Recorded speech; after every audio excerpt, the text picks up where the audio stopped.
Le samedi 20 septembre 2025, dans les chapiteaux au Palais du Peuple, que le lieutenant général Peter Siroumouami, l'ex-gouverneur de la province de l'Ituri, a été honoré par la communauté et la notabilité de Grand Kivu, que le président du Grand Kivu salue l'acte qui a été posé par le chef de l'État. Nous citons son Excellence Félix Antoine Tshisekedi Tshilombo pour avoir élevé le lieutenant général au rang de l'héros national, une lutte pour la libération de l'Est de notre pays. On écoute.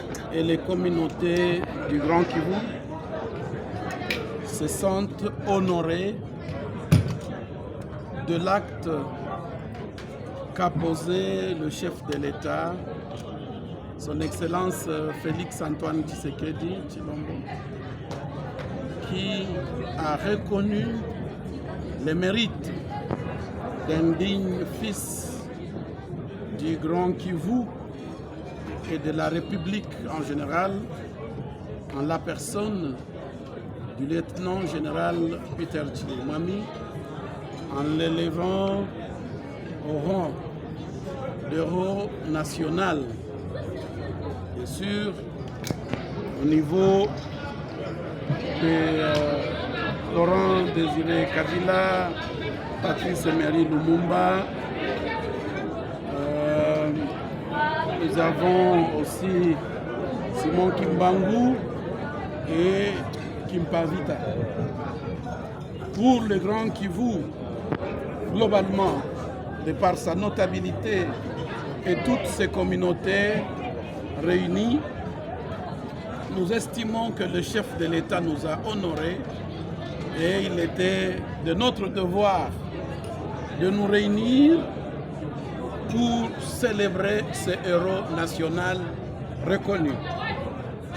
Mais aussi en tant que fils et filles du Grand Kivu, se servir de cette mémoire pour réveiller notre conscience et notre lutte aux côtés des institutions de la République afin de soutenir les démarches et les initiatives en cours pour la libération de l'Est des mains de l'ennemi qui ravage, qui tue et qui fait couler le sang sans pitié. Nous estimons qu'il est temps que l'intangibilité de frontières telle que reconnue par la Charte des Nations Unies et tous les instruments internationaux puissent être appliqués pour la RDC. Rien n'explique que le Rwanda se retrouve au Kivu, essayant de déstabiliser la République et de tuer des fils dignes comme le général Peter Siroumouami et tant d'autres qui sont tombés sur le front. Comme nous le disons, les fils et filles du Kivu payent le prix. Mais nous le savons, ils ne sont pas seuls. Tous les FARDC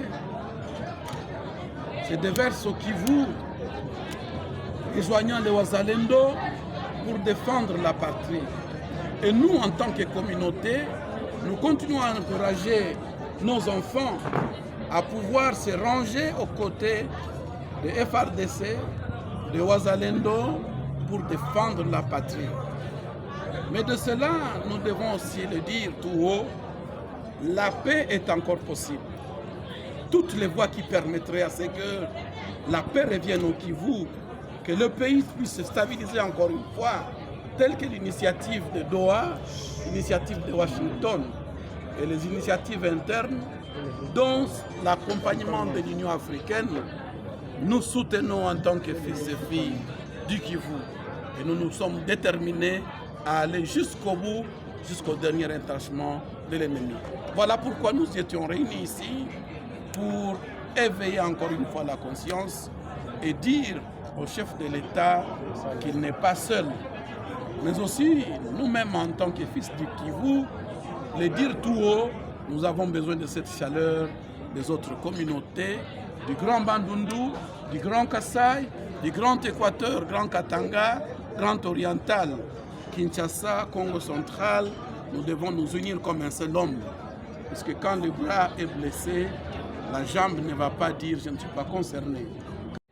Et la fièvre, quand elle va venir de cette blessure, vous ne direz pas la fièvre est seulement au niveau de l'épaule, mais pas au niveau du pied.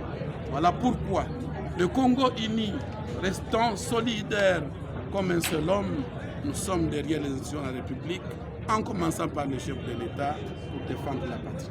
Merci beaucoup.